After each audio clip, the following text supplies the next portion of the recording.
Welcome back to Askewed Reviews. Today we've got another fan request, and it is for the 2011 action horror comedy thriller Hobo with a Shotgun.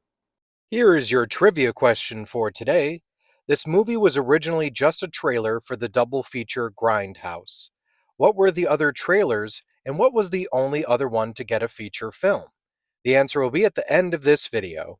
So in this film, we have Rutger Hauer, who is the hobo. He just rolled into town, and he's starting to realize this town may have been the wrong choice, as everything seems to be run on drugs, violence, and perversion. It also doesn't help that it seems like all the cops are dirty as well. Now, the person who seems to be in charge of all the drugs and debauchery is this man, whose name is Drake. He also has a lot of assistance from his two sons, Slick and Ivan, who are just as violent and just as horrible. Now, the hobo does manage to make one friend, and that is Abby, who happens to be a hooker. But she also happens to be a very nice person and helps by taking him in and taking care of him. Now, the hobo really only seems to want one thing, and that's a lawnmower. He just wants it so that he can start his own business. But unfortunately, while at a shop trying to buy one, violence breaks out, and he's had enough. So instead, he decides to buy a shotgun. Now, with there being so much crime and violence throughout the city, can one shotgun wielding hobo save the day? So, the way that this movie came about was in 2007, there was a double feature movie called Grindhouse. And between those movies, there was trailers for different types of movies that probably weren't actually going to get made. However, Hobo with a Shotgun did get made into a feature film. What's interesting is, in the original trailer, it was David Brunt who played the hobo. He unfortunately did not feel that he could carry a full feature film once they found out it was going to happen. But they offered him the option of playing one of the dirty cops, and he accepted. When director John Davies found out that David Brunt was not going to be able to play the hobo, he felt that the perfect actor to play it would be Rutger Hauer, and he ended up accepting the role. Brian Downey does an amazing job of playing Drake in this film, but apparently at one point the role was going to go to the professional wrestler Jake the Snake Roberts. The first scene in the movie where the hobo rides in on the train is actually the last thing that they filmed for this movie. Here's a piece of trivia that I found fascinating.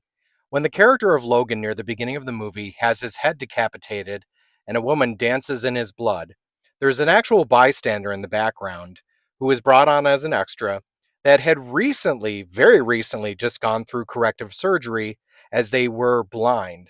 So, one of the very first images that they're seeing, once they can now see, is that horrifyingly violent scene. Now, of course, if we're going to talk about Hobo with a Shotgun, we can't forget to talk about the Plague. This violent hitman duo is actually foreshadowed at the beginning of the movie, where you see an actual arcade that has their likeness on it. You might not know this, but Nick Bateman, the actor who plays Ivan, also plays Rip. There are also two interesting things I noticed during this scene. Number one, what in the world were the Plague fighting that was in their back room there that had tentacles? And secondly, did you see who's on their wall of people that they've killed?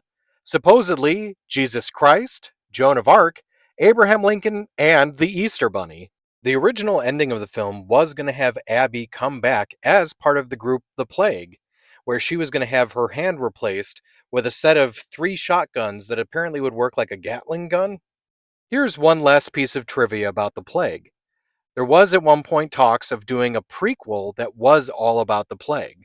Now, along that same note, there was even talks of doing a sequel to this movie where apparently the hobo would be in hell. So when it comes to the movie Hobo with a Shotgun, I really enjoyed it.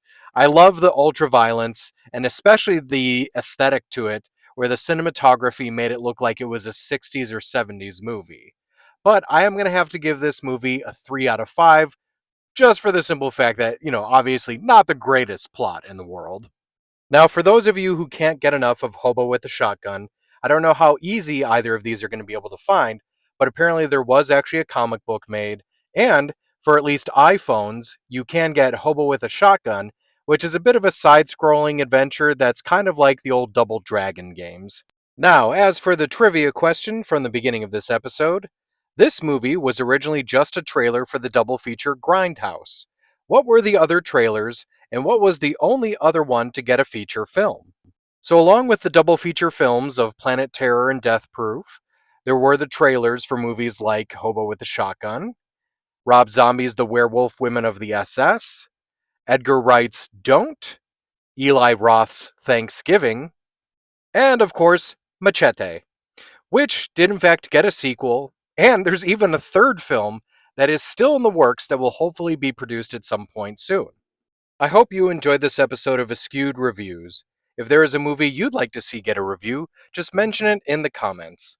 And as always, like, comment, share, and subscribe.